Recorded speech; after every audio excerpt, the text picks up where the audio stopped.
भी हानिकारक होता है। हम आपके सामने बैठे हैं, जिंदगी ही पूजा है। हानिकारक है? आप क्यों आए हो? आपकी शरण में आए। क्यों, हमारे में क्या है? भक्ति भाव है, पूजा है। तो आप ये समझो, तो ज्यादा पूजा हानिकारक कैसे हो सकती है? हानिकारक पाप कर्म होता है, हानिकारक हिंसा होती है, हानिकारक बेविचार है, हानिकारक जुआ है, हानिकारक शराब है। भगवान की पूजा हानिकारक हो सकती है? कैसी बात करते हैं?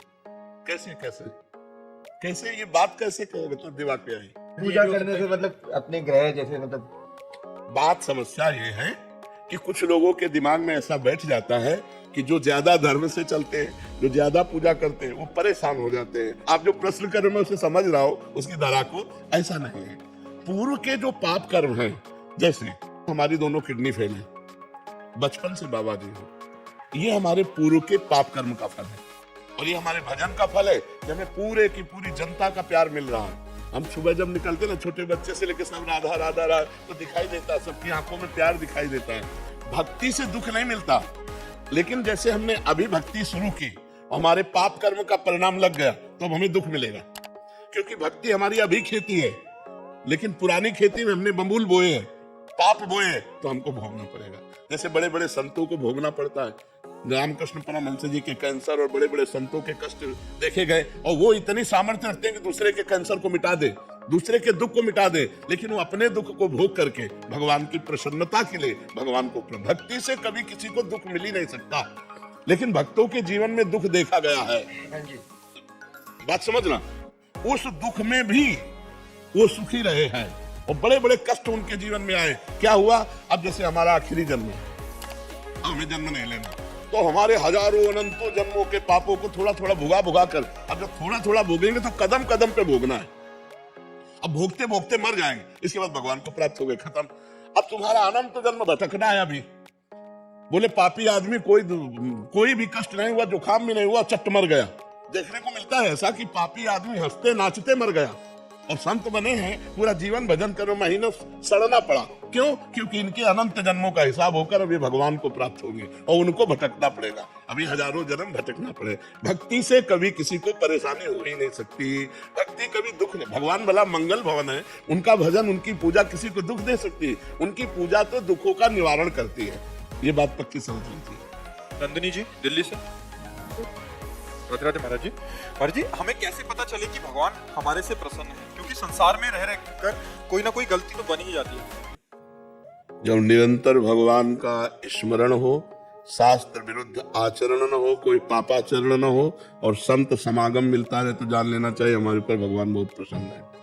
अब मोह भाव भरोसा हनुमंता, बिनु हरि कृपा मिले नहीं संता। संत समागम मिलता रहे, पापाचरण का त्याग हो, निरंतर भगवान के स्मरण का, नाम जप का अभ्यास हो, तो भगवान हम पर प्रसन्न है। ये रुपया पैसा मिलना, नाना प्रकार की भोग सामग्री मिलना, नाना प्रकार का वैभव मिल जाना, ये पुण्यों का फल है, भगवान की कृपा का फल नहीं है। सुतदारा धन लक्ष्मी पापियों के घर होए, संत समागम हरि कथा तुलसी दुर्लभ दोए। यदि संत समागम मिल रही, भगवान की कथा में रुचि हो रही, भगवान के नाम जप में रुचि हो रही है, तो हमारे ऊपर भगवान की कृपा है, भगवान हम पर प्रसन्न है। इसके अलावा हम भगवान की ओर प्रसन्नता को नहीं मानते।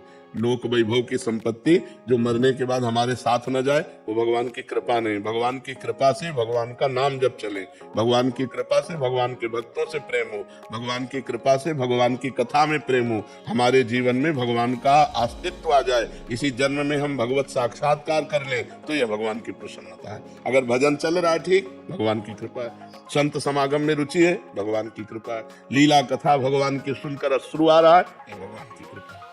इति चौधरी जी मथुरा से। राधे राधे महाराज जी। महाराज जी, नियम कानून के बिना पूजा सार्थक होती है क्या? हाँ, नियम कानून एक तरफ है, भाव एक तरफ है। किसका है? हाँ, भाव एक तरफ है। अगर भाव में भर करके नियम कानून का खंडन भी होता है, तो उससे कोई फर्क नहीं पड़ता। जैसे श्री कर्मा बाई थी, उन्होंने विचार किया कि जगन्नाथ जी को दिन में तो खूब भोग लगता है, लेकिन जब रात में पट बंद हो जाते हैं, तो उनको फिर उनको भूख लगती होगी। उन्होंने अपने भाव से विचारा, तो 3 बजे तड़के उठकर बिना नहाए धोए सबसे पहले खिचड़ी बनाई और जगन्नाथ जी को रो के पुकारती, तो जगन्नाथ जी आने लगे, उनकी गोद में बैठ जाते और वो पूरी खिचड़ी पका दी। एक दिन 7 बजे लगभग सुबह स्नान करने जा रहे थे, तो एक संत भगवान मिल गए जो नियम कानून को जानने वाले थे और नियम से चलते थे। उनका कर्मा भाई स्नान करने जा रहे हो? बोले क्यों, किस प्रकार की तुम भक्त हो कि सूर्य उदय हो गया अब स्नान करने जा रहे हो? अरे भक्त तो तड़के स्नान करते हैं, तो उनका तड़के तुम ठाकुर जी का भोग बनाते। अरे राम राम, कितना बड़ा अपराध करते हो, बिना स्नान किए बिना पवित्र हुए भोग बना के ठाकुर जी को, ये तो अपराध है। अब उन्होंने दूसरे दिन पहले स्नान और सब दिनचर्या की और भोग बनाया और बुलाया, तो जी ही एक कवल पवाया सोई वहां पर्दा मंदिर का हटने को ठाकुर जी अंतर ध्यान हो गए, चले गए। अब वहां खिचड़ी मुंह में लगी थी, एक कवल केवल। तो जगन्नाथ जी के पार्षदों ने पूछा कि जय जय, अभी तो भोग पधराया नहीं, ये मुख में भोग कैसे? अरे बोले कर्मा बाई और नियम वाले के चक्कर में पड़ गई है, तो एक ही कवल में कर्मा बाई से कह दो मैं नियमों से प्रसन्न नहीं होता, मैं प्रेम से प्रसन्न होता हूँ, मैं प्रेम से अधीन होता हूँ। तो जब कभी भाव से भक्त पवाता है तो भगवान पाते हैं, नियमों के अनुसार नहीं। नियमावली तो प्रेम प्राप्ति के लिए है और प्रेम को भगवान स्वीकार करते हैं। भाव का भूखा हूं मैं, ना कि नियम का भूखा हूं मैं। भगवान ने क्या कहा? भाव का भूखा हूं मैं और भाव ही एक सार है, भाव से मुझको बजे तो भाव से बेड़ा पार है। भाव बिन सुनी पुकारे मैं कभी सुनता नहीं, भाव पूरित तेरे ही करती मुझे लाचार है। भगवान को लाचार कर दे वो भाव, तो भाव की प्राप्ति होती है जब संयम नियम पूर्वक भजन करता चला जाए। लेकिन सेवा में प्रधानता भाव की होनी चाहिए, नियम की नहीं। इसके बाद ये चढ़ना, इसके बाद ये चढ़ना, एक नियम की तरह पूरा हो गया, भाव तुम्हारा बना नहीं। अगर खूब उत्साह है अंदर, जैसे अपने छोटे लाडले बच्चे को पवाना है, रोटी दाल सब्जी खीर पुआ जो भी बनाए और बड़े भाव से गए तो भगवान उससे प्राप्त पाते हैं। बोले भगवान कहते हैं पत्रम पुष्पम फलम तुयम ये में भक्ता प्रेक्षते, एक टुल्लू जल, एक तुलसी दल, एक फल या एक फूल भाव से मुझे समर्पित कर दिया जाए तो मैं उसे खा लेता हूँ। भाव ही प्रधान है, नियम के द्वारा भाव की पूर्ति होती है। अगर भाव नहीं है तो नियम का कोई महत्व नहीं है। अनिरुद्ध शर्मा जी, राधे राधे। राधे राधे महाराज जी। महाराज जी, पहले के कुछ सालों में मैंने बहुत पाप किए, पार्टीज में जाना, गलत लोगों के साथ बैठना, हाँ, कुसंग से गलतियां हो जाती। उस जीवन में खुश भी था, लेकिन ये महाराज जी कह रहे हैं कि कुंभ में गए सर, तो वहाँ साधुओं संतों का आचार्यों का संग हुआ, तो इनको फिर ये सब अभी रुच नहीं रहा। और महाराज जी, क्या मुझे पहले पाप का भोग भोगना पड़ेगा या कोई मार्ग है जिससे मेरे पहले उन पापों से? सर्वधर्मान परित्यज्य मामेकम शरणम व्रज अहम त्वाम सर्व पापेभ्यो मोक्षयिष्यामि मा शुचा। भगवान कह रहे मेरी शरण में आ जाओ। शरण में जाने का मतलब है अब नो नशानी अब ना नशे हो, आज तक जो गलती किया अब आगे नहीं करूंगा। हे हरि मैं आपकी शरण में हूँ। निरंतर नाम जपने का अभ्यास करो। नाम संकीर्तनम यस्य सर्व पाप प्रणाशनम।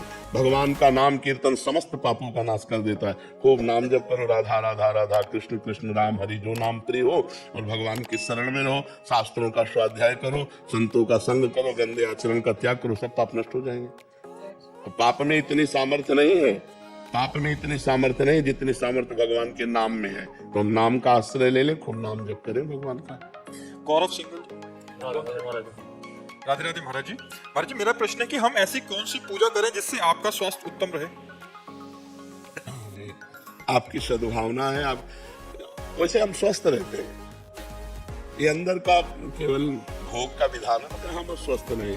अगर हमारा मन प्रसन्न है ना और शरीर में पीड़ा, तो कोई फर्क की बात नहीं रहती। और अगर शरीर स्वस्थ है और मन पीड़ा में, डिप्रेशन में, तो पीड़ा ही पीड़ा है। हमारा मन प्रसन्न रहता है। आप सबके आशीर्वाद से, श्री जी की कृपा से हमारे मन की स्थिति लाडली जो में रहती, इसलिए हम हर समय प्रसन्न रहते हैं। आपसे हंस रहे हैं, आपसे बात कर, भला कोई पीड़ा युक्त आदमी ऐसे बात करेगा? तो ये कृपा है। और हम चाहते हैं कि सब लोग भजन करो और ऐसी स्थिति प्राप्त करो कि बड़े से बड़े दुख को रौंद करके मुस्कुराते हुए निकल जाओ। भजन के द्वारा ये हो सकता है, रुपया के द्वारा नहीं हो सकता। ये हर किसी परिस्थिति में हम दुख में मुस्कुराएं, ये केवल भगवान के बल से हो सकता है और दूसरी परिस्थिति में। तो आपका ये जो सद्भाव है, यही हमको आगे बढ़ा रहा है, हमको दुख से बचा रहा है। आप लोगों की सद्भावना, और कुछ करने की जरूरत नहीं। ये जो आप सद्भावना कर रहे हो ना कि आप स्वस्थ रहो, आप सुखी रहो, ये सद्भावना हमको स्वस्थ रख रही, सुखी रख रही। बकाया तो जब तक प्राण नहीं जाएंगे तब तक वो भोगना पड़ेगा, क्योंकि किडनी फेल हो चुकी है। सब ब्रजवासियों का आशीर्वाद, संतों का आशीर्वाद, आप सबका प्यार ही हमको सुरक्षित किए हुए। चिंता मत करो, जब तक जिएंगे तो दहाड़ते रहेंगे, जब जाएंगे तो श्री जी के पास दहाड़ेंगे। धर्मदास जी अयोध्या जी से, सीताराम महाराज जी, आपके चरणों में कोटि कोटि प्रणाम। महाराज जी, देहाभिमान की निवृत्ति कैसे हो? सदगुरु के चरण आश्रय से, किसी साधन से नहीं। क्योंकि जिस साधन का हम आश्रय लेते हैं उसमें कर्तव्य भाव बना रहता है। अहंकार विमूढ़ आत्मा करता हमिति मन्यते, उसमें अहम पुष्ट होता रहता है। और जब हम गुरु चरण आश्रित रहते हैं तो गुरुदेव भगवान की कृपा से 20 साल से मांगे, गुरुदेव भगवान की कृपा, उनकी आज्ञा पर रहने से अहंकार का नाश हो जाता है। तिनके संगत रहत जाति कुल मद सब नंसई, संतत सेवक सदा भजत जे श्री हरिवंशई। जो गुरुदेव आचार्य की शरण में रहता है, उनकी आज्ञा के अनुसार साधन करता है, तो धीरे धीरे धीरे उसका देहाभिमान गलित हो जाता है और वो ये देख पाता है कि मेरे द्वारा जो भी आचरण हो रहे हैं वो यंत्रवत भगवान करा रहे हैं, वो गुरुदेव करा रहे हैं, मेरी सामर्थ्य नहीं है। जो गुरुदेव की चरण पंकज पराग का रज का सेवन करता है वो बहुत बड़भागी देहाभिमानी रहित हो जाता है। जे गुरु चरण रेणु अनुरागी ते लोकहु वेदहु बड़भागी, जे गुरु चरण रेणु सिर धरहि ते जन सकल विभव बस करहि। बंदो गुरु पद पदुम परागा सुरुचि सुवास सरस अनुरागा, श्री गुरु पदनख मनिगन ज्योति सुमिरत दिव्य दृष्टि ही होती। गुरुदेव भगवान की कृपा से देहाभिमान गलित हो जाता है। गुरुदेव भगवान की कृपा ही मोक्ष प्रदान करते हैं। गुरुदेव भगवान के वाक्य ही महामंत्र है। गुरुदेव भगवान की पूजा ही सर्वस्व पूजा है। ध्यान मूलम गुरु मूर्ति, पूजा मूलम गुरु पदम, मंत्र मूलम गुरु वाक्यम, मोक्ष मूलम गुरु कृपा, मोक्ष मूलम गुरु कृपा। तो गुरुदेव की कृपा से ही देहाभिमान का नाश होता है। ये हमने खुद देखा। जब गुरुदेव भगवान ने दर्पण दिखाया कि तुम क्या हो, तब समझ में आया कि अरे नहीं नहीं, ये तो गुरुदेव की कृपा से हो सकता है कुछ। तो गुरु कृपा ही केवलम, गुरु कृपा से ही देहाभिमान का नाश होता है। महापुरुषों का संग करे, उनके आश्रित रहे, खूब डट के साधन करे, पर साधन गुरुदेव की कृपा से हो रहा है ऐसा अनुभव करे तो देहाभिमान नष्ट हो जाए। प्रकाश जी, तमिलनाडु। महाराज जी राधे राधे। महाराज जी, भगवत गीता में 3 मुख्य योग का वर्णन किया है, कर्म योग, भक्ति योग और ज्ञान योग। महाराज जी, इनमें से कौन सा योग जीवन में सर्वश्रेष्ठ है? सब अपनी जगह श्रेष्ठ हैं। अपनी बुद्धि को देखना चाहिए कि मैं किस योग का अधिकारी हूँ। यदि खूब कर्मठता है, कर्म प्रवीणता है, कर्म में रति है, तो निष्काम भाव से कर्म योग के अधिकार का वो प्राणी है, मनुष्य है। जो भगवान की चर्चा सुनते हृदय आसक्त हो रहा है, दैन्यता है, भगवान का नाम प्रिय लगता है, लगता मेरे से तो कुछ हो नहीं सकता, हे भगवान शरणागत प्रतिपाल, ना विषयों का संपूर्ण त्यागी है, ना उसे संसार का संपूर्ण ज्ञान है, वो अपने को अधम समझकर भगवान की तरफ वो भक्ति का अधिकारी है। और जो बहुत विवेकशील है, तर्कशील है, और जो वैराग्यवान है, जो चरम सीमा की वस्तु को प्राप्त करने के लिए अपने प्राण तक देने के लिए तैयार है, वो ज्ञान मार्ग का अधिकारी है। वैराग्यवान, विवेकशील, तर्कशील, बुद्धि प्रधान, ज्ञान मार्ग, भाव प्रधान, दैन्य भाव, शरणागति का भाव, अपने में असमर्थता, भक्ति भाव, कर्मठ प्रवीणता, कर्म प्रवीणता, कर्मठता, ये कर्मयोग। तो अपने को देखना चाहिए कि अपना भाव किधर है, कर्म प्रधान है या भाव प्रधान है या ज्ञान प्रधान है। जिधर हो उधर मार्ग भगवान ने, इसीलिए अलग अलग सबको एक मार्ग में नहीं चलाया जा सकता, और सबका फल एक ही है। परिणाम में सबका फल एक ही, संसार बंधन से मुक्त होकर आत्मस्वरूप में स्थित होना ज्ञान मार्ग, संसार बंधन से मुक्त होकर भगवान के प्रेम में डूबना भक्ति मार्ग, संसार संबंध से रहित होकर के परमात्मा स्वरूप में स्थित होना कर्मयोग। वही परमात्मा है, वही भगवान है, वही ब्रह्म है। जो ज्ञानी लोग जिसे ब्रह्म कहते हैं, भक्त उन्हें भगवान कहते हैं, योगी उन्हें परमात्मा कहते हैं। तत्व एक ही है। समझ गए ना? ब्रजेश कुमार जी, बिहार से। राधा वल्लभ जी। महाराज जी, श्री हरिवंश। महाराज जी, आपके चरणों में कोटि कोटि प्रणाम। महाराज जी, बचपन में से ये सुनते आ रहे हैं कि हम शरीर नहीं हैं, आज तक जान क्यों नहीं पाए कि अपने आप को आत्मा के रूप में देखना इतना साधन, जब तक साधन नहीं करोगे तब तक नहीं। साधन करो, साधन करते करते साधन का अभिमान त्याग हो जाएगा, तब समझ में आ जाएगा। बिना भजन के बाद समझ में आ जाएगी। आपने पकड़ा है तो आपको ही छोड़ना पड़ेगा। जब आपको ज्ञान होगा तभी तो आप छोड़ सकते हैं। संसार ने आपको पकड़ा है क्या? नहीं। वस्तु, व्यक्ति, स्थान, संसार का स्वरूप ये जड़ है। आप चैतन्य अविनाशी सच्चिदानंद भगवान के अंश है। जड़ चैतन्य की गांठ कभी पड़ी नहीं सकती। लेकिन आपका संबंध न संसार से था, न है, न रहेगा। तो आपने पकड़ रखा है, संसार ने आपको नहीं पकड़ रखा है। तो आपको जब तक ज्ञान नहीं होगा तब तक आप संसार का राग नहीं त्यागेंगे। हम पकड़े तो हम ही को छोड़ना पड़ेगा। जबरदस्ती कोई कितना भी करे थोड़ी छूट जाएगा। बंदे कीर मरकट की नाई, तो हम ही ने पकड़ा है। अब ये हमको ज्ञान हो, आंतरिक बाह्य ज्ञान से ये नहीं होता, ये बाह्य ज्ञान से नहीं छूटने वाला। हम आत्मा है, हम शरीर नहीं है, ऐसा कहते हुए भी भोगों में जाओगे जब तक भजन नहीं होगा। बारी मथे घृत होए बरु, सिकता ते बरु तेल, बिनु हरि भजन न भवतरी। या सिद्धांत डट के भजन करो, अभी ज्ञान प्रकट हो जाएगा। पवित्र आचरण करो, पवित्र भोजन, शास्त्र स्वाध्याय, संयम से रहो, और फिर अपने आप सतमार्ग में बढ़ेगी बुद्धि, और जैसे जैसे बुद्धि बढ़ेगी तो आपको दिखने लगेगा कि ये संसार मेरा नहीं। अच्छा, किसका हुआ संसार? पूरा जीवन पढ़ लिख करके बड़े पदाधिकारी बने, करोड़ों अरबों रुपए कमाए, मकान बनाया, लड़का बच्चा परिवार, मर गए, एक चौवन्नी पास नहीं, कुछ साथ नहीं जाएगा, तो पूरा जीवन बेकार हो गया ना। अब अगले जब योनि में जाओगे तो इनकी याद रहेगी क्या? जैसे पिछले योनि में हमारा पूरा परिवार सब कुछ था, अब याद है क्या? नया फिर दुकान मकान, फिर ये कब तक चलता रहेगा? अनंत जन्म हो गए यही करते हुए। ये ज्ञान होता है जब भजन करता है जी, तब अरे ये मेरे नहीं है, मैं तो भगवान का हूँ, मैं परमात्मा स्वरूप हूँ। ये बिना भजन के थोड़ी ज्ञान आ जाएगा। पूरा जीवन बर्बाद कर रहे लोग, खूब पूरा जीवन पढ़ाई में लगा दिया, खूब कमाई में लगा दिया, बुढ़ापा आ गया, भोग भोग करके इंद्रियां शिथिल हो गई, मर गए, हाथ कुछ नहीं लगा। जब यहाँ से गए तो वही पाप की गठरी और पुण्य जो हाथ लगा, कुछ नहीं। भजन तो किया नहीं, अगर भजन किया तो वही साथ जाएगा, अन्यथा यहाँ पे कुछ। और सब जानते हैं, और जान करके सब अनजान बने हुए, सब उनको लगता है वो मरा मैं थोड़ी मरूंगा, उनको लगता है उसका छूटा मेरा थोड़ी छूटेगा, मेरा तो सब मेरे साथ जाएगा। ये जीव का अज्ञान भगवान से विमुख करके दुर्गति कराता रहता है। निपुण जी दिल्ली से। महाराज जी आपके चरणों में कोटि कोटि प्रणाम। महाराज जी, प्रेम भाव भक्ति या शास्त्र अनुसार भक्ति में किससे ज्यादा अपनापन आएगा? बिना शास्त्र अनुसार भक्ति किए प्रेम भाव प्रकट ही नहीं होता। तस्मात् शास्त्रम प्रमाणम ते कार्य कार्य व्यवस्थित, वो दो भाग नहीं है।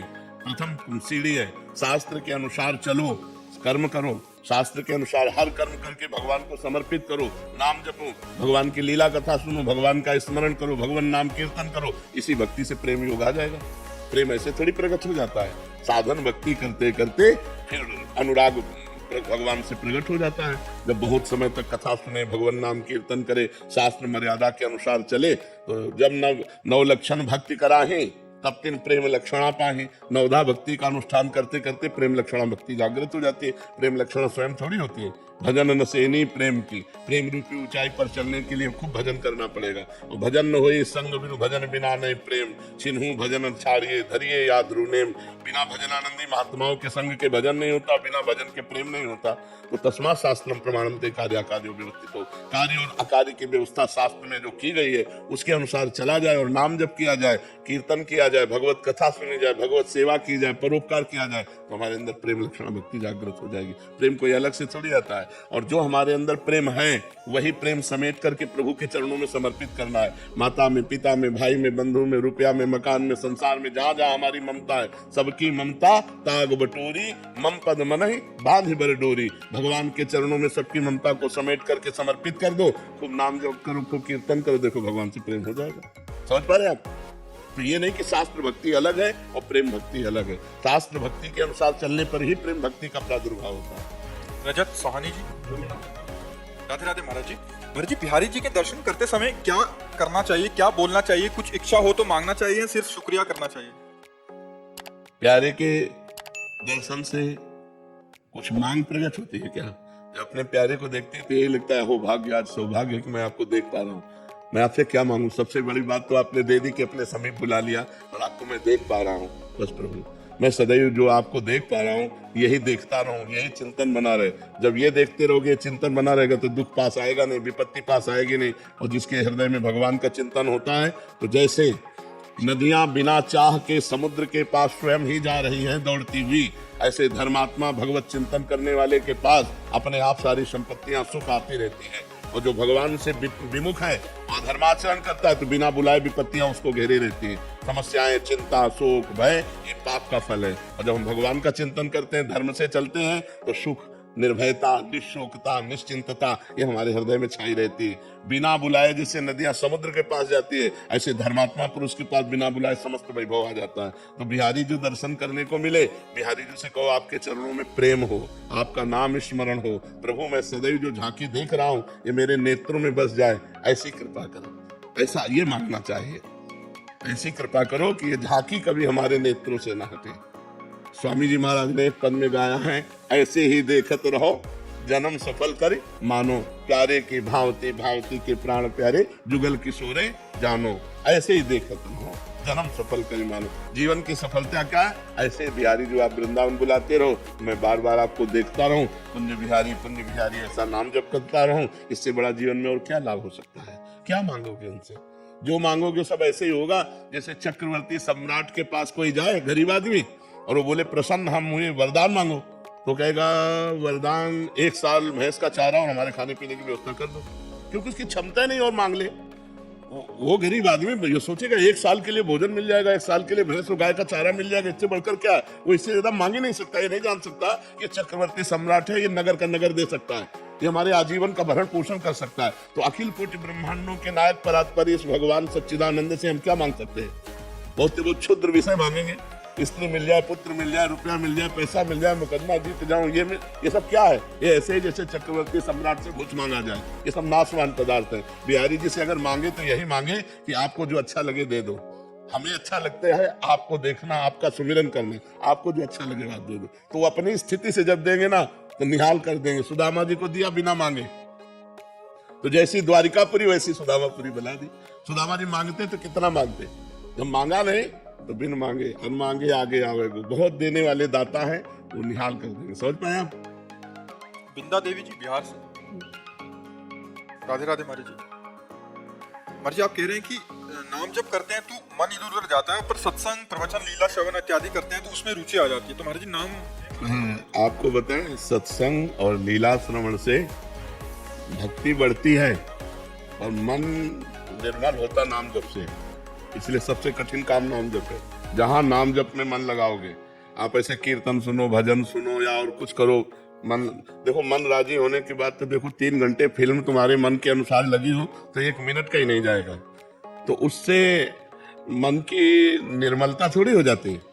मन राजी होने की खास बात नहीं है, मन को निर्मल करना खास बात। तो नाम है मन को डिलीट करता है। जैसे हम नाम जब शुरू करते हैं तो जे भी मन में जितने भी मैसेज भरे अनंत जन्मों के वो निकलना शुरू होते हैं, काम क्रोध के, भूत भविष्य के, तो वो सब निर्मल होते हैं। इसलिए नाम जप अत्यंत आवश्यक है। अंदर ही अंदर अंदर अंदर नाम जप करो, मन लगे ना लगे। भाव कुभाव अनखालसहु, नाम जपत मंगल दिश दसहु। चाहे भाव से, चाहे कुभाव से, चाहे आलस्य से, चाहे जैसे भी नाम जप करे, नाम जपने से 10 दिशाओं में उसका मंगल होता है। मन निर्मल होता है भजन करने से। जितना भजन करोगे उतना ही मन निर्मल होगा, और मन निर्मल होकर जब कथा सुनो तो आंसू आने लगेंगे, भगवान के प्रति भाव बढ़ने लगेगा। तो हमें लगता है थोड़ी देर कथा सुने, थोड़ी देर कीर्तन करें, पर अधिक देर नाम जप करें। नाम जप अत्यंत आवश्यक। बिना नाम जप के तो हमें लगता है मन भगवान में लगेगा ही नहीं। नाम जप जरूर करना चाहिए। कथा वार्ता सुनने में मन लग रहा है ठीक है, लेकिन मन निर्मल विशुद्ध होगा वो नाम जप करने से। भगवान की कथा से भी निर्मल होता है, भगवान की लीला कथा का पाठ करने से भी निर्मल होता है, लेकिन नाम जप अत्यंत आवश्यक। नाम जप बिल्कुल मन को निर्मल कर देता है। मन की हर बातों को डिलीट करके निर्मल मन भगवान की प्राप्ति का हेतु होता है। इसलिए नाम जप जरूर करना चाहिए। ये नहीं कि हम केवल मोबाइल से सत्संग सुन लिया तो हो गया, नहीं, सत्संग का फल है नाम जप। साधन को हरि भजन है, कै सत्संग सहाय। सत्संग सहायता करेगा, लेकिन मुख्य जो बात है वो भजन है। इसीलिए भजन के बिना विनिश्चितम बदामिते नान्यथा वचांस में हरिम भजन्ति नरा भवसागर तरन्ति। जो भगवान का नाम जप करते हो निश्चित भवसागर से तर जाते हैं। नाम जप जरूर करना चाहिए। संजय गोपाल जी बुलंदशहर से, राधे राधे। राधे राधे महाराज जी। महाराज जी ये कह रहे हैं कि जागरण कीर्तन सुंदरकांड प्रोफेशनली करते हैं, तो महाराज जी कह रहे हैं कि क्या उतना ही पुण्य फल मिलता है जितना अन्य पूजा पाठ करने वालों को मिलता है? अगर रुपया लेते हो तो फिर नहीं मिलेगा, बिल्कुल पाई भर पुण्य नहीं मिलेगा, क्योंकि आप उसे बेचते हैं ना। खुली बात समझिए, हम आपसे कह रहे हैं कि हम 1 घंटे सुंदरकांड का पाठ करेंगे, आप 100 रुपया दे, 100 रुपया में हमने बेच दिया। अब वो पाठ का हमें फल नहीं मिलेगा, उसको फल मिलेगा जिसने हमें 100 रुपया दिया है। अब पर्सनल आप अगर बैठ करके पाठ करते, हनुमान जी को सुनाते, तो वो आपका होगा। लेकिन आप रात भर देवी जागरण किए और 5000 रुपया ले आए, तो 5000 में आपने अपने देवी जागरण को बेच दिया, वो आपको पुण्य फल नहीं मिलने वाला। क्योंकि जिसने करवाया है और जो 5000 रुपया दे रहा है, तो रात भर इसी बात के तो 5000 दे रहा है कि आप कीर्तन कीजिए, आप गाइए, इसी बात के 5000 आप ले रहे हैं, तो वो आपका पुण्य नहीं होगा। समझ पा रहे हैं? इसलिए पर्सनल भी कीजिएगा, ये तो कीजिएगा ही, लेकिन अपने घर में भी एकांत में बैठ करके सुंदरकांड का पाठ कीजिएगा, थोड़ी देर नाम जप कीजिएगा, जो आपका पर्सनल होगा। समझ पा रहे हैं? करिए, जरूर करिए। जीवन की सार्थकता है, अपना भी तो कुछ पुण्य होना चाहिए, अपना भी तो लाभ होना चाहिए। नरेश गोयल जी कोलकाता से, महाराज जी आपके चरणों में कोटि कोटि प्रणाम। महाराज जी पिछले 23 वर्षों से एक ज्ञान मार्गी उससे जुड़ा था। पिछले कुछ वर्षों से नए लोगों को अध्यात्म में जोड़ने के लिए भगवत गीता एवं ग्रंथों की कक्षाएं चलाई। सबसे पहली बात यह है कि हम लोग वस्तु को प्राप्त नहीं कर पाते और दूसरों को उपदेश करने लगते हैं। क्या आपको ब्रह्म बोध हो गया? क्या आपको भगवत साक्षात्कार हो गया? मरोगे तो तुम्हारे पास कौन सी अनुभूति है? फायदा क्या? तो दूसरों को क्या दे दोगे जब आपके पास ही नहीं है? हमारी बात समझना। मतलब हम एक भाईचारे से, प्रीति से कह रहे हैं कि अपने पास है नहीं और दूसरों को हम निमंत्रण दें, हम दे क्या देंगे? बोलो क्या दे दोगे आप? गीता का क्या अनुभव है आपको? आप विचार करके देखो। उपनिषदों का क्या अनुभव? तो हमारा जीवन सार्थक तब होगा जब हम अनुभूति कर ले, हम भगवत साक्षात्कार कर ले, हम ब्रह्मानुभूति में, हम इंद्रिय विजयी हो जाए। श्रद्धावान लभते ज्ञानम तत्परासयितेन्द्रिया ज्ञानम लब्ध्वा पराम शांति मचिरेणाधिगच्छति। अब दूसरों को लुटाओ जो आपके पास खजाना आ गया है। तो पहले श्रद्धावान, शास्त्रों का स्वाध्याय, संतों का संग और जो जाना उसको अपने जीवन में उतारा। तत्परा संयतेन्द्रिया, अपनी इंद्रियों को काबू में किया, उस पर परायण हुए, तब जो बोध होगा, ज्ञानम लब्ध्वा परम शांति, वो परम शांति का। तो मुझे लगता है कि ऐसे आप ही नहीं, लाखों लोग भूल कर रहे हैं। अपनी जानकारी को अपनी अनुभूति में ना बदल करके दूसरों को, ना दूसरों का कल्याण हुआ ना आपका कल्याण हुआ। जब उपदेष्टा का कल्याण नहीं हो पाया तो उपदेश जिनको दिया जा रहा है उनका कल्याण कैसे हो जाएगा? और अनुभूति करना कोई दाल भात है नहीं। पूरा जीवन लग जाता है इंद्रियों को संभालते संभालते, भगवान के चिंतन में पूरा जीवन अर्पित करके। और जिनको अनुभूति हो गई वो एक बार बोल दे तो तुम्हारे दिमाग में साथ चढ़ जाएगी और आपको वही रंग में रंग देगी। जो भगवत प्राप्त महापुरुष है ना, वो जो बोल देना वही तुम्हारे अंदर रंग चढ़ जाएगा, बदलेगा नहीं, वही दिमाग में छाया रहेगा। तो हमें लगता है पहले हमको अनुभूति करनी चाहिए, भगवत अनुभूति हो जाए। मतलब कितने सुंदर सुंदर गीता के उपदेश है। एक श्लोक जीवन में आ जाए तो सिद्ध महापुरुष बन जाए। अनन्य चेता सततम यो माम स्मृति नित्यसा, जो अनन्य चिंतन। अब अनन्य चिंतन होता है? नहीं होता। कि गीता का जब तक हमने साक्षात्कार नहीं किया तो हम उसके विषय में आपको बता क्या सकते हैं? मतलब मैं देखो, शब्द पढ़ करके शब्द सुना देना या विद्वता होने पर उसकी व्याख्या कर लेना, ये गीता का साक्षात्कार नहीं है।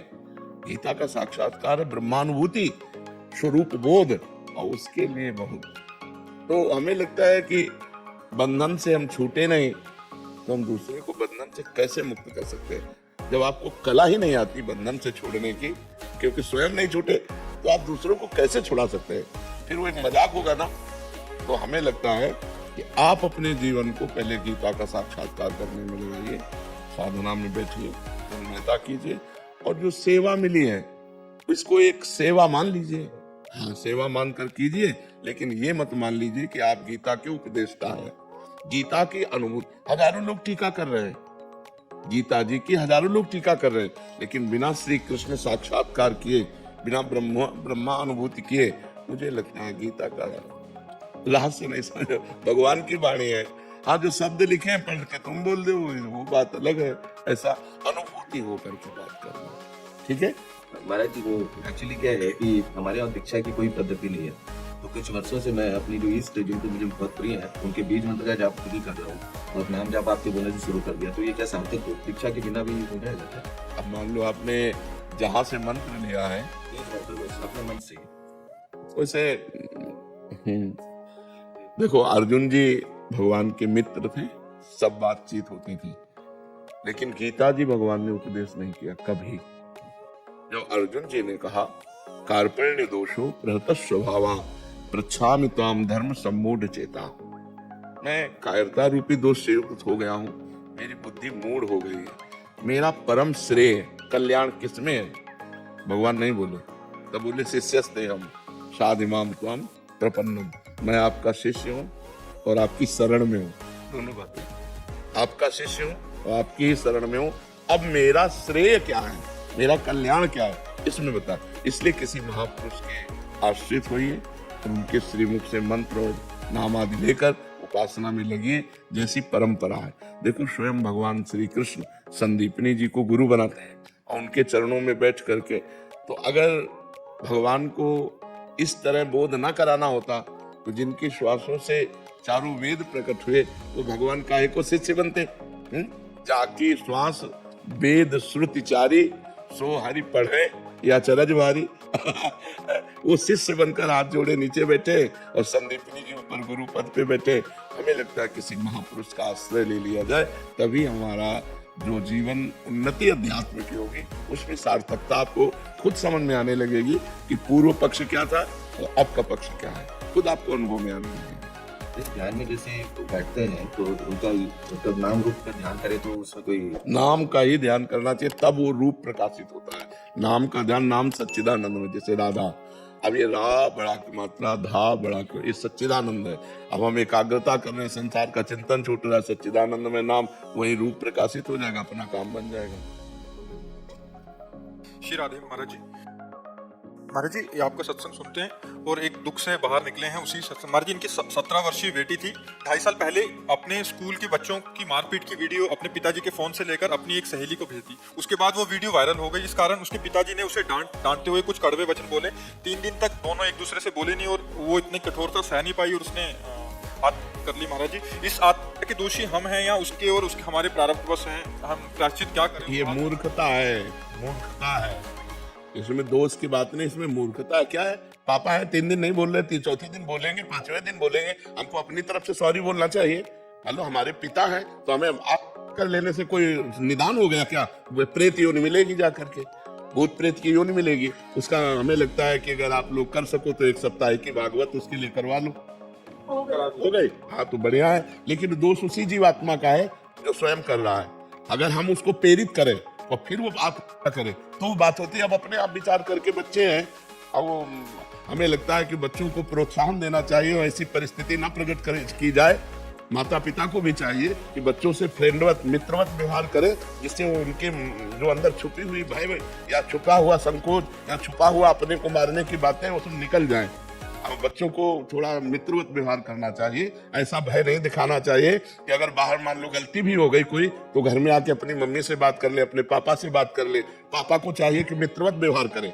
जब बच्चा सयाना हो जाए तो दोस्त की तरह व्यवहार करना चाहिए, कभी पास बैठ करके प्यार से बात करना चाहिए, क्या चल रहा है, मतलब एक दोस्त की तरह, डराना नहीं चाहिए। देखो, कोई भी गलती करना, हम तुम्हारे दोस्त की तरह तुम्हारा हित चाहते हैं तो हमें बता देना, ऐसा व्यवहार नहीं करना चाहिए। बच्चे गलत करके मान लो गलत हो गया, अब उनको ये भय कि पापा जान जाएंगे और उधर दूसरा ब्लैकमेल कर रहा है, तो सोचते हैं इससे अच्छा कर लो, इससे अच्छा कर लो। तो हमें लगता है ऐसी परिस्थितियां हम अपने बच्चों के सामने ना आने दें, अच्छा है, क्योंकि बच्चे तो नादान होते ही है, उनकी नादानी में बात हो जाती है, उनको ज्ञान नहीं आता, इतना बहुत बुरा पाप है। जीवन की पहली गलती की। हाँ बिल्कुल बिल्कुल बिल्कुल, हाँ वही तो कह रहा हूँ, नए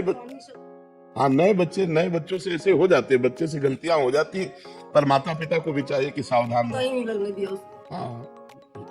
राधे राधे महाराज जी। महाराज जी, आप कह रहे हैं कि पिछले 2 साल से सत्संग कीर्तन सुन रहे हैं, महादेव की भक्ति पिछले 10 साल से कर रहे हैं, अभी राधा नाम। महाराज जी कह रहे हैं कि ये मेडिकल लाइन में है और पिछले 5 साल से ड्रिंक की लत लग गई और अभी छोड़ नहीं पा रहे महाराज जी ड्रिंक।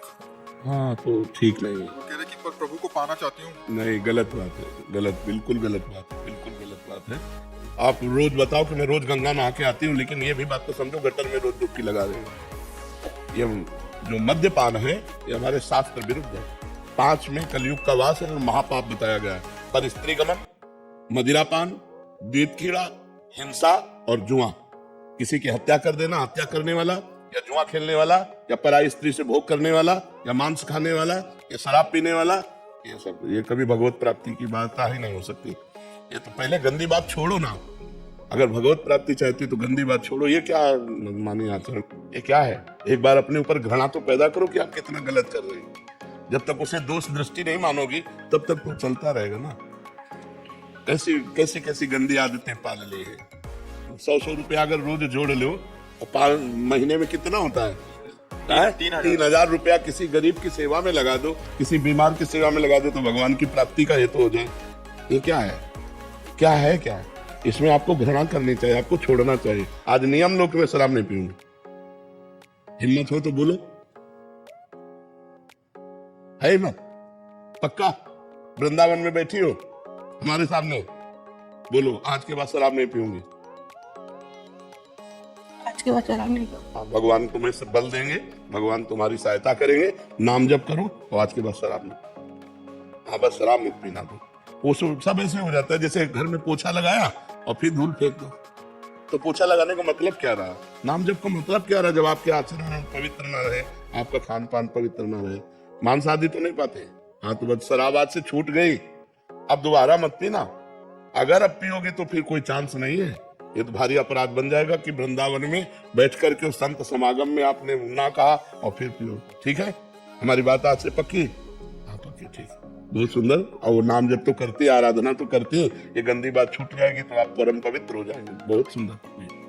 कभी दान मोहि दीजिए गुरुदेवन के देव, और नहीं कुछ चाहिए निश्चित तुम्हारी सेवा। बिल्कुल ऐ खुदा तैथों हर मंगदा, ਜਦੋਂ ਵਕਤ ਮੇਰਾ ਅਖੀਰ ਹੋਵੇ ਇਸ ਜਮਾਨੇ ਤੇਰਾ ਨਾਮ ना ਹੋਵੇ हो ਅੱਗੇ ਕੋਈ बिल्कुल।